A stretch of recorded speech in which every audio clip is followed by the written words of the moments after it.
In Spain, there's a holiday where grown men jump over babies all day. And in Thailand, they throw a party for monkeys every year. Humans celebrate in some crazy ways. From Father's Day celebrations on steroids to pretending to be a time traveler for a day. I'm Mike with List 25, and here are 25 of the weirdest, fun, and trivial holidays people celebrate around the world. Let's kick things off with a holiday that somehow got a presidential stamp of approval. And this one is as all-American as you can get. In 1987, Ronald Reagan officially proclaimed June 25th as National Catfish Day. The day celebrates farm-raised catfish, which Reagan praised as a uniquely American food that had, and I quote, come a long way from their bottom-feeding ancestors. People spend the day by visiting aquaculture farms or just loading up on fried catfish, hush puppies, and sweet tea. It's not really about fishing, it's more about eating, talking catfish facts, and wondering how this ended up in government records. On the other side of All-American, we've got Finland, who decided the best way to deal with sleepyheads is to have a whole day in their honor. Every July 27th is National Sleepyhead Day, and the last person in each household to wake up gets the worst alarm clock imaginable. Usually a cold bucket of water, or in some towns, you might get tossed into the sea. The tradition started in Nutella, where the town actually appoints a ceremonial sleepyhead of the year. That person, usually a local celebrity or the mayor, is paraded through the streets and then dumped into the harbor for everyone to watch. It's a lot of fun for everyone involved. And for some reason, everybody wakes up on time on that particular day of the year. Now for a holiday that began as a gag, but, well, turned into something wholesome. International Tom Hanks Day falls on the Saturday closest to April Fool's Day, and got started in the early 2000s thanks to a group of students at Western Michigan University who decided to dedicate a day to America's most likable guy. People show up in Hanks-themed costumes, binge his movies, drink rum and Dr. Pepper, which is a Forrest Gump nod, and raise money for charity. Tom Hanks himself has even given it his blessing, and the event's now spread far beyond Michigan. So if you've ever wanted an excuse to dress as Woody, talk to a volleyball, or ugly cry to Philadelphia with strangers, well, this is your day. I should also mention the Spanish festival where grown men leap over babies. It happens every June in Castrillo de Murica, and it's been around since the 1600s. Locals call it El Colacho, and it's part of a Corpus Christi celebration that blends Catholic customs with older pagan beliefs. It's done to cleanse the babies of sin and protect them from illness. Before the leap, the devils run through the streets whipping bystanders with horsetails, just to set the mood. There's no safety net, but they've been doing it for centuries, and for every safe landing, the town cheers like it's just another Saturday, which for them kind of is. Then again, in Oaxaca, Mexico, every December 23rd is all about radishes. The city hosts Noche de Rábanos, the Night of the Radishes, where locals carve oversized roots into everything from nativity scenes to fire-breathing dragons. And it's been a thing since 1897. It started with market vendors trying to draw in shoppers by carving radishes into eye-catching shapes. People loved it, and now it's a full-on competition. Hundreds of artists set up in the main square, and thousands come out to see what a humble vegetable can do with the right carving knife. China's Singles Day started with college students poking fun at their bachelor status. The date, November 11th, was chosen because, well, all those lonely ones say it all. In the beginning, it was about celebrating being single with your friends, maybe going out for noodles or buying yourself something nice. But then online retailers jumped in, and things exploded. Alibaba turned it into a proper shopping holiday, and now it's the biggest e-commerce day in the world. In 2019 alone, Singles Day sales hit $38 billion in just 24 hours. That is more than Black Friday and Cyber Monday combined. So it's turned into a day that's less about love lives and more about lightning deals. But you know what? No one's really complaining. Moving on. You know those dates where the numbers all line up, like 3-3 or 7-7? Well, in Australia, that's cause for a fun holiday. They call it Bonza Bottler Day, and it happens every time the day and month match, so April 4th, May 5th, all the way through December 12th. The name comes from Aussie slang. Bonza means excellent, and Bottler means, well, something really great.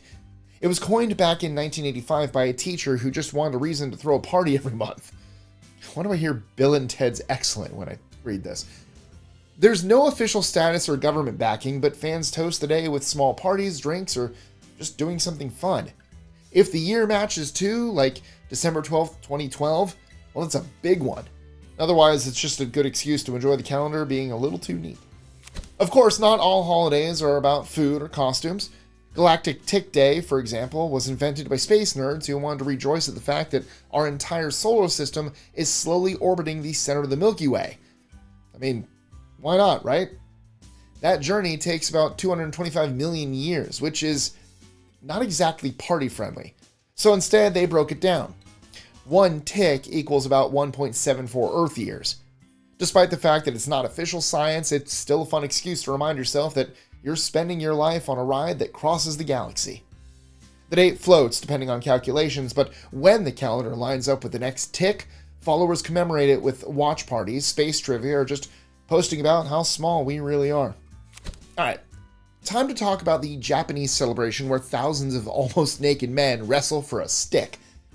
Every February, roughly 10,000 men in loincloths pack into Saidaiji Temple in Okayama for Hadaka Matsuri, also known as the Naked Festival. The goal? Catch one of the sacred wooden sticks, or shingi, that gets thrown into the crowd by the priests. If you manage to grab one and hold onto it, you are crowned Fuku Otoko, the lucky man for the year. It's loud, freezing cold, and a highlight in the men's calendars. The festival's been going on for over 500 years, and it's meant to chase away evil spirits and bring in good fortune. Alright, let's flip Valentine's Day on its head. Staying in Japan, and parts of Korea and Taiwan, White Day happens exactly 1 month later on March 14th. Here's how it works. On February 14th, women give chocolates to men. Then on White Day, the men return the favor, usually with white-themed gifts like cookies, marshmallows, or white chocolate. The celebrations actually started in 1978 as Marshmallow Day, thanks to a clever marketing push from a sweets company. It didn't take long for other brands to jump in, and now it is a full-fledged commercial holiday. And then there's the only holiday inspired by a phone icon. World Emoji Day happens every year on July 17th. Not because of some profound or deep meaning, but simply because that's the date on the default calendar icon on iPhones. Apple sometimes uses the day to announce new emojis, buildings get lit up in bright yellow, and people actually throw emoji-themed parties. There have even been attempts to break records, like the most people dressed as emojis in one place, which feels like peak internet energy. Is it a little silly? Yeah, of course it is. But considering how often we communicate with tiny faces, food items, and animals, it's kind of amazing that it took us until 2014 to give them a holiday at all. However, you haven't truly prepped for spring until you've pelted a demon with beans. In Japan, every February 3rd is Setsubun, aka Bean Throwing Festival. The idea is simple: out with the bad and in with the good. Families fling roasted soybeans called fukumame out the door or at someone dressed as an oni, a demon, while yelling, "Demons out, luck in!" But probably in Japanese. At bigger events, you'll sometimes even see some of Japan's best-known celebrities or sumo wrestlers flinging beans into the crowds and children lining up to take down the nearest demon dad. By the end of the day, the demons are gone, the floor's a mess, and everyone feels a little luckier. Beans on toast. Can you fling beans on toast to demons? Or do they have to be dry? Thailand, on the other hand, has a festival where the guests of honor are all furry, slightly disheveled, and very well fed. Every November in the city of Lopburi, locals throw a massive banquet for the town's macaques. And when you picture this, just know I am not talking about a couple of bananas. No, I am talking tons of food. It's called the Monkey Buffet Festival, and the spread includes piles of watermelon, bananas, durian, oh my, and other fruits stacked into elaborate towers. Locals see the monkeys as lucky, so this is part thank you, part tourist spectacle, and 100% a primate free-for-all. It's as fun as it sounds, unless you're wearing anything remotely edible. Then good luck. On a totally different note, there are Father's Day brunches, and then there's Germany. Every spring, on Ascension Day, German men drink to Vatertag, also known as Männertag, or just, well, Men's Day, by loading up carts with beer and turning rural paths into one giant moving picnic. And you can forget neckties and polite lunches, This is all about hiking, day drinking, and bonding with your buddies, or your dad, while dragging a wagon full of booze through the woods. Some groups ride beer bikes, pedal-powered bar carts, while others go full pub crawl mode. And while it's technically Father's Day, the women aren't surprised if no one makes it home in time for dinner. The beer wagon waits for no man. Speaking of holidays that bring people together, let's flip it and talk about the one that gives them permission to fall apart. Panic Day, saluted on June 18th, is all about acknowledging your stress, freaking out a little, and maybe finally admitting that everything's kind of a lot. There's no official rulebook. If you want to, you can scream into a pillow, make a color-coded meltdown schedule, or just scroll in silence while muttering, "Nope." It's the day you stop trying to fix everything and admit that panic exists, and that you're definitely not the only one feeling it. That said, it's obviously not for everyone. Luckily, June 18th is also picnic day, so if you're not in the mood for existential dread, you can also go outside, eat something cold and beige, and ignore everyone. That counts too. And if you've ever felt like your fridge could use a little extra luck, well, there's a day for that too. Every May 29th, people observe Michael's Bar Mitzvah, which I had May 29th, 1999, but also put a pillow on your fridge day by, you guessed it, placing a pillow on top of the refrigerator. It's believed to bring prosperity and good fortune to the household. The origins are a bit fuzzy, but it's believed to stem from the old customs where families would place linens in their larders for luck. Fast forward to the age of the internet, and it's a lighthearted way to invite some positive vibes into your kitchen. It's not where I thought this was going. I sometimes put my sheets in my freezer to get colder sheets. I thought we were going to put pillows in our freezer. I'm like, oh, I should do that. But it's on the fridge, so never mind.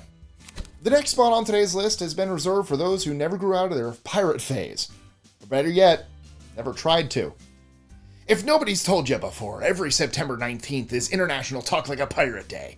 And on that day, you're encouraged, no, expected to growl, swagger, and speak in full pirate nonsense for 24 hours.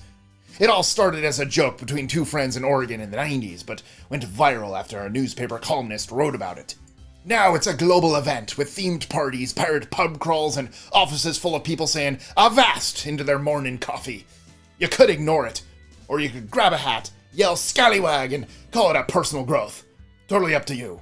Which reminds me of my favorite pirate joke. What be a pirate's favorite letter?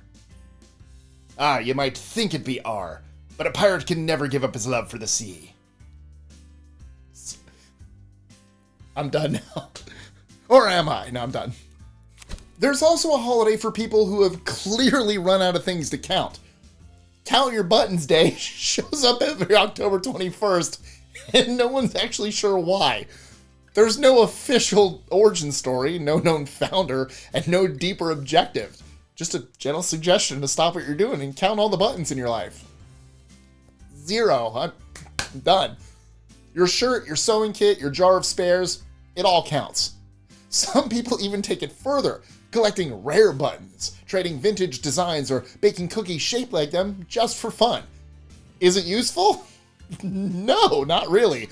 But considering how much grief we'd be in without buttons, well, maybe they deserve a little love. Maybe it's their time now. But before I get too sentimental, just remember there's also a day dedicated entirely to zippers. I kid you not. National Zipper Day falls on April 29th, the anniversary of the 1913 patent awarded to Gideon Sundbuck, the Swedish-American engineer who gave us the version of the zipper we still use today. Zippers don't get parades or themed desserts, which might be a bit unfair if you think about it. But you can't always make it your own. It may not be as adorable as a button-shaped cookie, but at least it closes your pants in under a second. Now I've covered Galactic Ticks, emojis, buttons, and zippers, so naturally next up is the day where you pretend the letter L doesn't exist. Or Natura Ye. Aphabet Day, or Noel Day, falls on December 25th, purely because someone thought Noel was too good a pun to waste. The idea is simple. Drop the L from everything you write or say. The premise seems harmless enough until you try ordering lunch or saying literally anything without sounding broken. Technically, you're also supposed to avoid using anything that starts with L, so maybe skip lasagna and don't invite Larry over. And I guess you can't watch List 25. This day sucks. Just don't be surprised when half your messages get autocorrected into nonsense and someone stops talking to you until New Year's. Or hey, who says a global holiday can't revolve around the best discovery humanity's ever made since figuring out hazelnuts are edible? World Nutella Day is honored every February 5th. And no, it wasn't a clever marketing spin by the brand. It was actually started by an American blogger living in Italy around 2007. People mark the day by posting recipes, selfies with open jars, and completely nutty tributes on social media. Ferrero did jump in at some point and made it official, but yeah, nobody needed permission. You want to eat it off toast? Cool. Off a spoon? Even better. Just don't try to act like it's for the holiday. I see you. Also, is it it's Nutella. I always said Nutella, but Nutella. I think it's Nutella. Whoops. World Compliment Day hits every March 1st, but nobody's stopping you from catching up. You know, I think you're terrific. See? I just did it. The whole point is to hand out genuine praise like it's candy. So you have to mean it, okay? Tell your friend you're in awe of how they handled a brutal week. Let your coworker know their meme game is fantastic. Text your mom and say her roast chicken lives rent-free in your brain and that you can't wait to visit her. It costs nothing, takes 5 seconds, and might be the best thing that happens to someone all day. Okay, May 18th was created for anyone who's ever played rock, paper, scissors over who's doing the dishes. No Dirty Dishes Day is all about sidestepping your usual kitchen mess like a pro. Paper plates, picnic food, or just eating over the sink with zero shame. Whether that means eating with your hands, using paper everything, or just pretending crackers and cheese is a full meal, well, you've nailed it. Now, there are those among us who take it as a chance to deep clean their kitchen, and, well, to each their own, but most people just use it as an excuse to order takeout and eat straight out of the container. Bonus points if you manage to get through the entire day without touching a single sponge. At number 2 on today's list, I bring you Super Mario Day, the only holiday powered exclusively by nostalgia, mushrooms, and suspicious green plumbing. March 10th is not an anniversary of anything. It's just that MAR 10 kind of looks like Mario when you squint your eyes, and the internet said, good enough. So now every year, fans across the world jump into red overalls, fire up old consoles, and hum that ridiculous theme song for hours on end. Oh, and Nintendo also acknowledges it now. You'll see everything from TikToks of people doing the Mario voice, "It's-a me, Mario," to coworkers bringing in mushroom cupcakes. Nintendo sometimes drops discounts on game releases, but even if they don't, people go full Warp Zone anyway. And boy is it rare for Nintendo to ever do any sort of discount. Also, speaking of Mario, one of my best friends ever and new writer of List 25 got me this for my birthday this year, speaking of... Yep. It's literally a birthday card. Oh, that's green. That probably looks terrible. It's a birthday card. Speaking of Super Mario Day. But it was for my birthday, not Mario Day. And finally, someone gave time travelers a holiday. It's about time. Every December 8th, a growing number of people celebrate Pretend to be a Time Traveler Day by committing hard. I mean, it's in the name of science. From cloaks in grocery stores to bizarre futuristic jargon yelled at buses, some people even like to sit on park benches while giving lengthy monologues about the uprising of 2037. While it's slowly taking root all over the world, it's another one that only exists because, well, the internet wanted it to. Which, if nothing else, proves that humans will turn anything into a celebration. Because I guess, in the end, nothing says advanced civilization like throwing beans at demons and honoring zippers. And that's all I have for you today. Now, which one of these holidays do you actually celebrate? Or better yet, did I miss one even weirder? Drop it in the comments below. I want the strangest one you've got. Oh, that's going to open a can of worms. On National Open a Can of Worms Day. And if you're still hungry for more, guess what? You're in luck. If you click on this link right here, it'll take you to our related video, 100 Amazing Facts You Didn't Know. And it's got everything from strange science to history you definitely didn't learn in school. As always, thank you guys so much for watching. Hit that subscribe button and make sure to ring that bell so you don't miss out on anything new. And I'll catch you next time. Da da da da da da.